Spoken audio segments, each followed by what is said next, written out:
नमस्कार, आप देख रहे हैं इंडिया डेली। आपके साथ मैं हूं किरण। बांग्लादेश की पूर्व प्रधानमंत्री शेख हसीना ने अंतरिम सरकार के मुखिया मोहम्मद यूनुस पर गंभीर आरोप लगाए हैं। उन्होंने कहा कि यूनुस ने सोची समझी साजिश के तहत सत्ता पर कब्जा किया और देश को बर्बादी की तरफ धकेल दिया।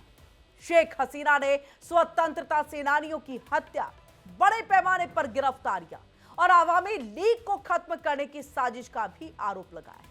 तो वहीं देखिए कि बांग्लादेश की पूर्व प्रधानमंत्री शेख हसीना ने अंतरिम सरकार के मुखिया मोहम्मद यूनुस पर यह तीखा हमला बोला। और वहीं बांग्लादेश की पूर्व मंत्री मोहम्मद अली अराफात ने यह कहा कि बांग्लादेश में सिर्फ अपना वजूद कट्टरपंथी चाहते हैं और अब जब बांग्लादेश में चुनाव नजदीक है तो क्या सत्ता तक पहुंचने के लिए साजिश, डर और अल्पसंख्यकों पर दबाव की राजनीति का यह रास्ता बनेगा। हाल ही में देखिए कि अपने एक भावुक ऑडियो संदेश के जरिए शेख हसीना ये कहती है कि मोहम्मद यूनुस गरीबों का शोषण कर रहे हैं, देश की संप्रभुता को कमजोर कर रहे हैं और अंतर्राष्ट्रीय मंचों पर बांग्लादेश की छवि को नुकसान पहुंचाया जा रहा है।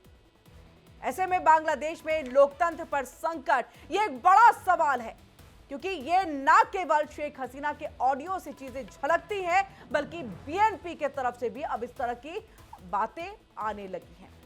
अब ऐसे में देखिए कि बांग्लादेश में सिर्फ अपना वजूद चाहते हैं कट्टरपंथी, ये सवाल है। और क्या बांग्लादेश में लोकतंत्र की हत्या हो चुकी है, यह भी एक बहुत बड़ा सवाल है। इसका असर भारत पर क्या होगा, यह भी देखने वाली बात। लेकिन सबके बीच में एक और बड़ा सवाल कि क्या सत्ता परिवर्तन के नाम पर कोई बड़ा खेल खेला गया। ऐसे कई सवाल हैं जो हर किसी के जहन में है। और वहीं देखिए कि हाल ही में जारी अपने भावुक ऑडियो संदेश में शेख हसीना ये कहती हैं कि मोहम्मद यूनुस गरीबों का शोषण कर रहे हैं, देश की संप्रभुता को कमजोर कर रहे हैं, अंतर्राष्ट्रीय मंचों पर बांग्लादेश की छवि को नुकसान पहुंचाया जा रहा है।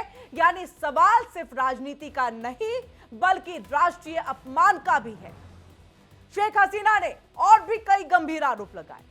उनका यह भी कहना कि स्वतंत्रता सेनानियों की, जिन्होंने बांग्लादेश को पाकिस्तान से स्वतंत्र कराया, उन स्वतंत्रता सेनानियों की हत्या की जा रही है, हजारों लोगों की गिरफ्तारी की जा रही है, नेताओं और कार्यकर्ताओं को हथकड़ियां पहनाई जा रही है और यहां तक कि आवामी लीग को खत्म करने की एक खुली साजिश रची जा रही है। अब जरा सोचिए, जिस आवामी लीग ने बांग्लादेश को आजादी दिलाई, आज उसी पार्टी को मिटाने की तैयारी चल रही है। ऐसे कई सवाल, भावुक कर देने वाली बातें शेख हसीना ने यूनुस पर हमला करते हुए जारी किया। अब ऐसे में देखिए, आपको बता दें क्या कुछ यूनुस पर हमला करते हुए शेख हसीना ने कहा। अंतरिम सरकार को बताया साजिश। शेख हसीना ने अंतरिम सरकार पर गंभीर आरोप लगाए, यूनुस पर साजिश के तहत सत्ता कब्जाने का आरोप लगाया, बांग्लादेश को बर्बादी की तरफ धकेलने का दावा किया और वहीं गरीबों के शोषण और संप्रभुता कमजोर करने की बात तक वैश्विक मंच पर बांग्लादेश की छवि खराब करने का भी आरोप लगा। यहां तक शेख हसीना ने अपने ऑडियो के जरिए लोगों तक ये संदेश पहुंचाया।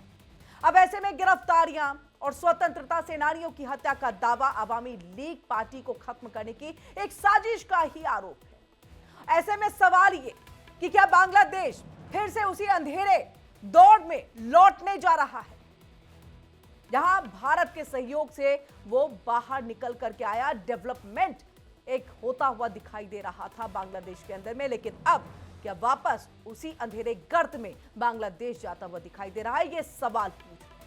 और यहां तक सत्ता के लिए बंदूकें बोला करती थी, उस वक्त के दौर की बात भी यहां पर सवालों के घेरे में है कि जब बंदूकें बोला करती थी, वो काले अंधेरे दिनों में क्या बांग्लादेश वापस जा रहा है। आज बांग्लादेश के हालात ये बता रहे हैं कि लोकतंत्र शायद सिर्फ एक शब्द बनकर रह गया है और सत्ता एक साजिश है।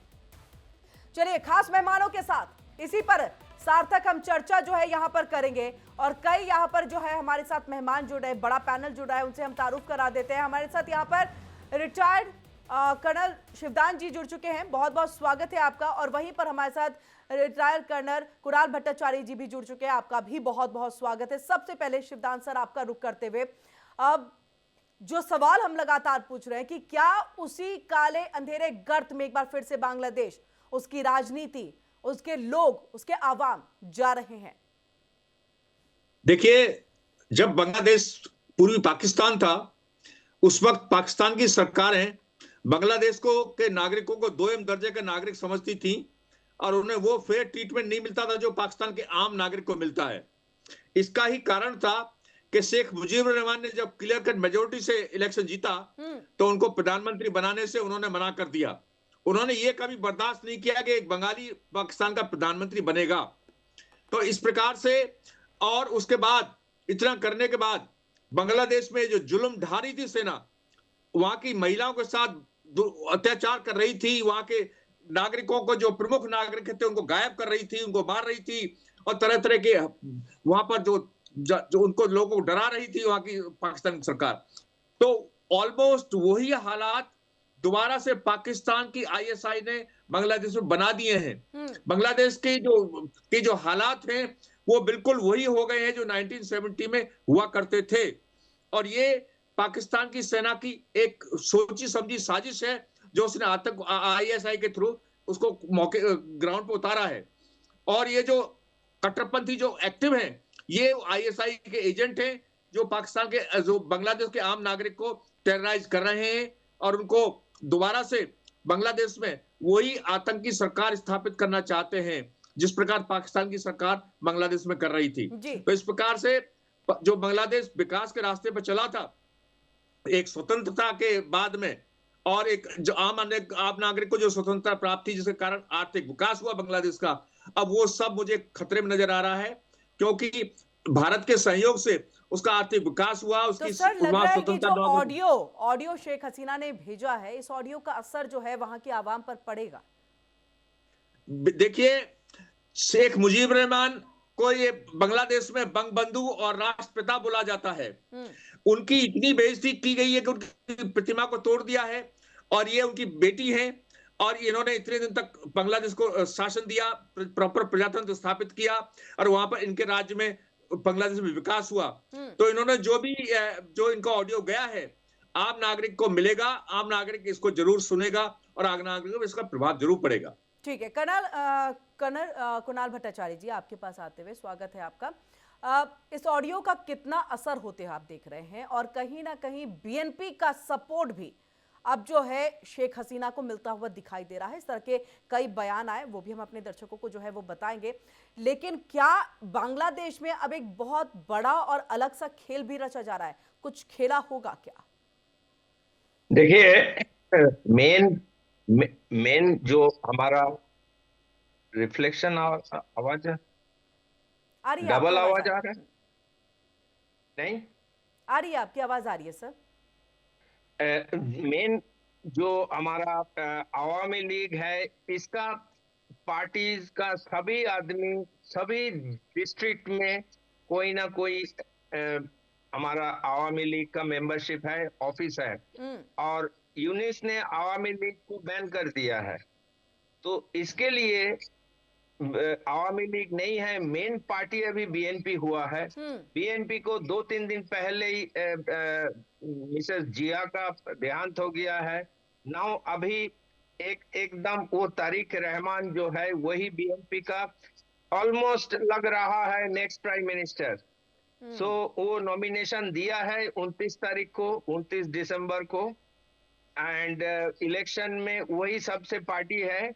लेकिन इसमें ये जमात जो है ये थोड़ा डरा हुआ है और ये नहीं चाहता है ये इलेक्शन हो, क्योंकि देखा है ये जो जमात है और एनसीपी नेशनल सिटीजन पार्टी जो यंग स्टूडेंट जेन जी जिसको बोलते थे, तो ये जो लास्ट ईयर 2024 में जो शेख हसीना को हटाया गया है, उनका 3 आइटम है, 3 डिमांड है। एक है कॉन्स्टिट्यूशनल रिफॉर्म, सेकंड है डेमोक्रेटिक रीएस्टेब्लिशमेंट एंड तीसरा है सोशल राइट्स। लेकिन ये सब इस्लामिक पंथी ये नहीं चाहता है। एक में इसमें एक हुसैन एरशाद जो एक पुराना ओल्ड प्राइम मिनिस्टर है, उनका एक पार्टी है जातीय पार्टी, जो क्या वेरी नेग्लिजिबल स्ट्रेंथ है, लेकिन वो एक पार्टी है गण अधिकार परिषद। ये इनके साथ मिलके बांग्लादेश में एक समाजतांत्रिक और लेफ्ट लेफ्ट विंग का एक गवर्नमेंट बनाना चाहता है। एक अलायंस हुआ है ये इलेक्शन के लिए, लेकिन ये जमायत नहीं चाहता है, क्योंकि जमायत इस्लामिक कंट्री चाहता लेकिन है। सर अगर और जमात नहीं चाहे, कट्टरपंथी सोच के लोग तो नहीं चाहेंगे, लेकिन अभी बीएनपी के मोहम्मद यूनुस की नीयत पर जो है वो सवाल उठाया गया, और ये सवाल उठाया जो बड़े नेता है आमिर खासरो महमूद चौधरी, और ये उनकी तरफ से कि अंतरिम सरकार फेल हो गई है, मोहम्मद यूनुस की नीयत नहीं है कि यहां पर चुनाव हो, एक स्टेबल सरकार आए। और ऐसे में क्या शेख हसीना, क्योंकि अब तक हम सुन रहे थे वो बार बार कह रही थी कि ये हिंसा जबरदस्ती की हुई, कुछ गलत आवाम के साथ नहीं हो रहा था, हमें जो बेदखल वहां से कर दिया गया, हमें भागना पड़ा वहां से, ये सब कट्टरपंथियों की वजह से हुआ है। तो अब ऐसे में ये खुला समर्थन है बीएनपी का, और अब ऐसे में क्या दिन लग जाएंगे यूनुस सरकार के और मोहम्मद यूनुस के? बीएनपी को अभी पता चला है कि ये भारत के ये एंटी इंडियन था पहले जब शेख हसीना प्राइम मिनिस्टर था, लेकिन अभी बीएनपी को पता चला है कि without India Bangladesh can not survive. So इसीलिए वो अभी काफी सॉफ्ट स्पोकन बात कर रहा है इंडिया के बारे में, और इसमें कट्टरपंथी दुखी है और ये बोलता है कि ये इलेक्शन बंद करो। नाउ यूनिट का सामने 4 ऑप्शन है। यूनिट का फर्स्ट ऑप्शन है ये एक इलेक्शन ठीक से हो, दूसरा है रेफरेंडम ऑफ कॉन्स्टिट्यूशन वो चेंज करने का, तीसरा है hand over the government whosoever wins, और चौथा पॉइंट है return to civil life, probably विदेश में कहीं वो चले जाएंगे। तो मेरे को लगता नहीं है, ये खून है पावर का, जो एक बार जिसका टेस्ट हुआ है, जिसका लालच लगा है, वो ये छोड़ नहीं सकता है। और यूनिस को पता चल गया है कि बीएनपी आएगा तो यूनिस का कोई पोजीशन नहीं रहेगा। सो इसीलिए शायद यूनिस भी चाहता है ये इलेक्शन बंद हो।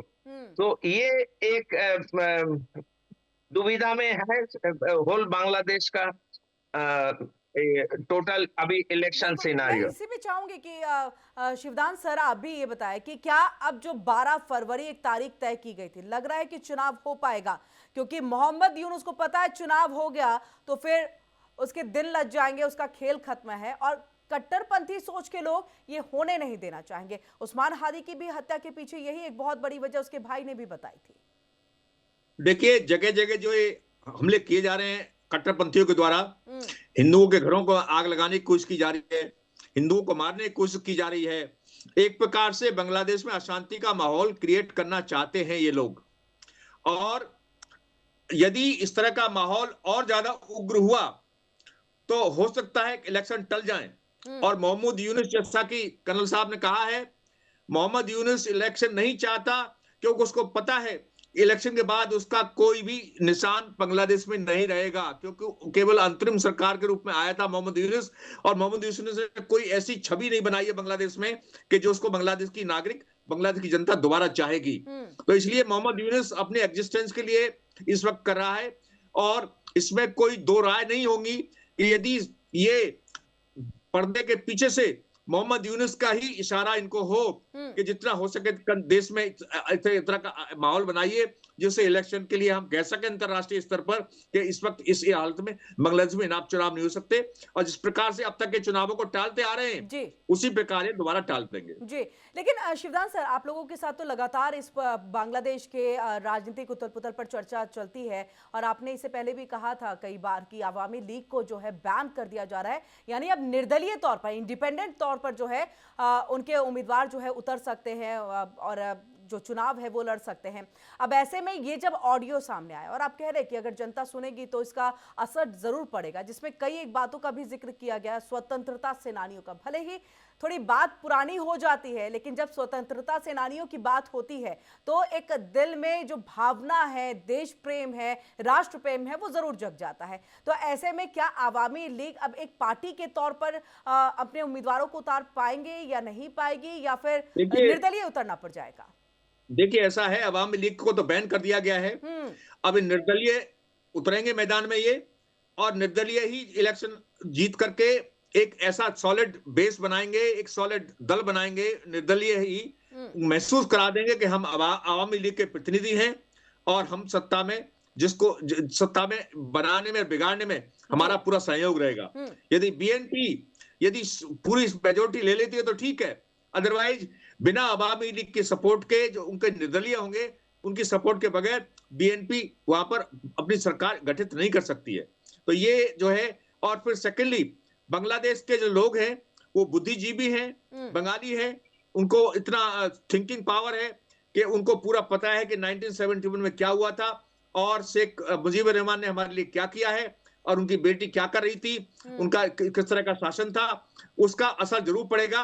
और इनके जो निर्दलीय उम्मीदवार उतरेंगे, मुझे पूरी आशा है कि वो जीत करके आएंगे। जी, ये कर्नल कुणाल, इसी चीज को आगे बढ़ाते हुए बताइएगा, क्या हम जैसे अभी शिवदान सर कह रहे थे कि बीएनपी अगर पूरे मैंडेट के साथ आ जाए तब तो ठीक है, उनकी गवर्नमेंट बनेगी, अन्यथा आवामी लीग के जो निर्दलीय उतरेंगे उनके साथ उनको जुड़ना पड़ेगा।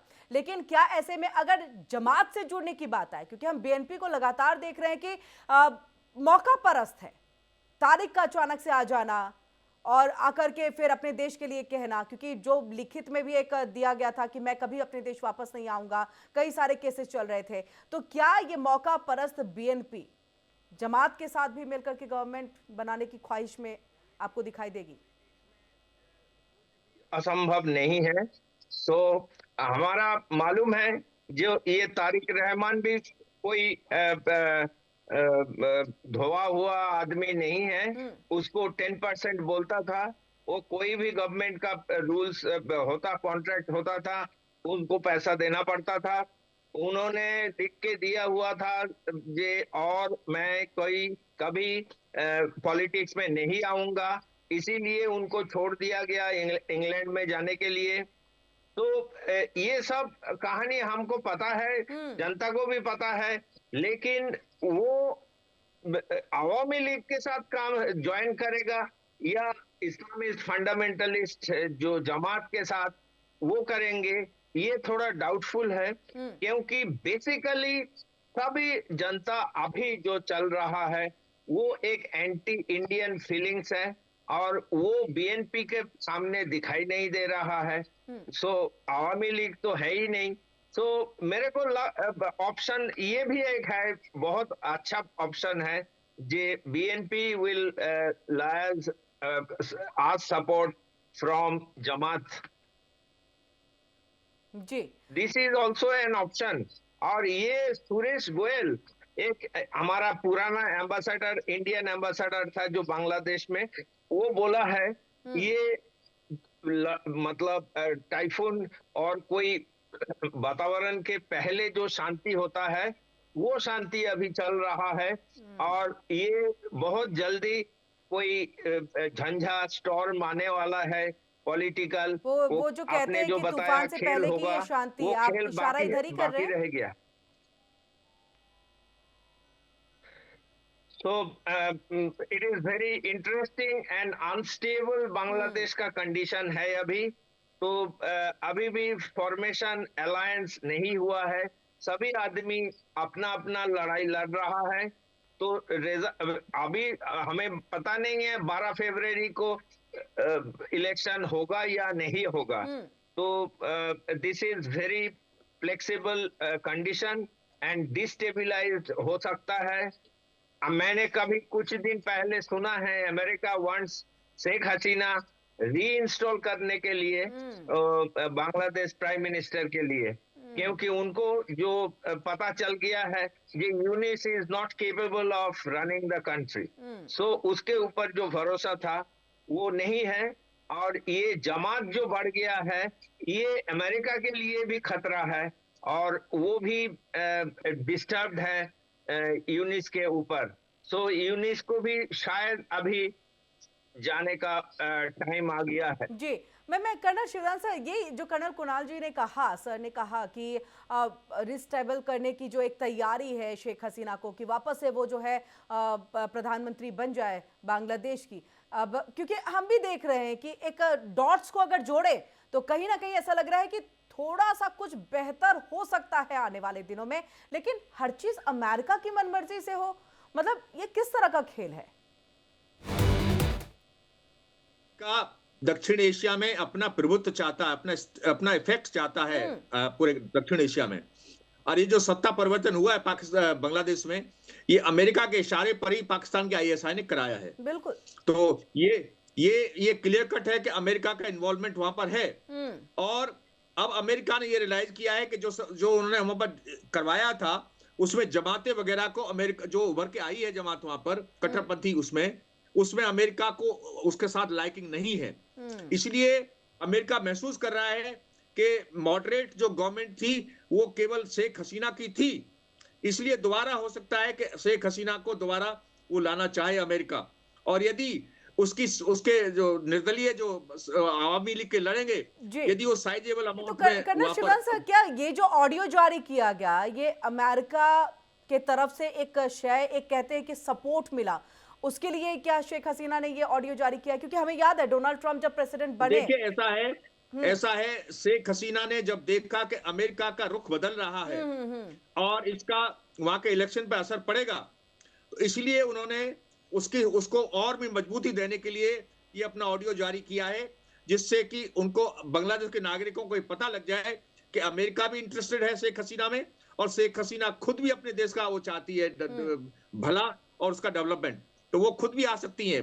उन्होंने ये एस्टेब्लिश कर दिया अपने ऑडियो से कि वो अभी भी एक्टिव है पॉलिटिक्स में, और ये जरूरत पड़ेगी तो वो वापस के बांग्लादेश में प्रधानमंत्री का पद संभालेंगी। तो फिर ऐसे में कर्नल कुणाल जी, चाइना और पाकिस्तान का क्या होगा? मतलब तमाम खेल आपने खेल दिया, अगर आवाम का मन करे इस ऑडियो को, जिस तरह से भावनात्मक ये ऑडियो जारी किया गया शेख हसीना की तरफ से, आवाम तो चली जाएगी अवामी लीग के तरफ में, निर्दलीय उम्मीदवारों की तरफ।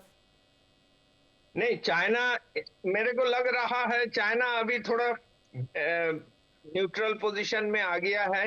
वो पहले जो सोचा था, जो लालमुनीर हाट में एयरबेस बनाएंगे एंड वो हमारा सिलीगुड़ी कॉरिडोर में प्रेशर डालेंगे, तो वो अभी कोई पॉइंट नहीं है, क्योंकि ये हादी मरने का बाद ये बोला है बांग्लादेश सरकार ने और जमात ने, ये 3 आदमी मोटरसाइकिल में आके हादी को मारा है, और ये 3 आदमी अभी मोहम्मद सिंह के सामने से जी गुवाहाटी में पहुंचा है जी। तो ये, और इसीलिए बिल्कुल हमारा जो प्रणॉय वर्मा है, हाँ। जो क्या भारत का एम्बेसडर है बांग्लादेश में, उनको बुलाया गया है जी। और बोला है ये जो आतंकवादी हादी के हत्या किया है तो इनको वापस करना है।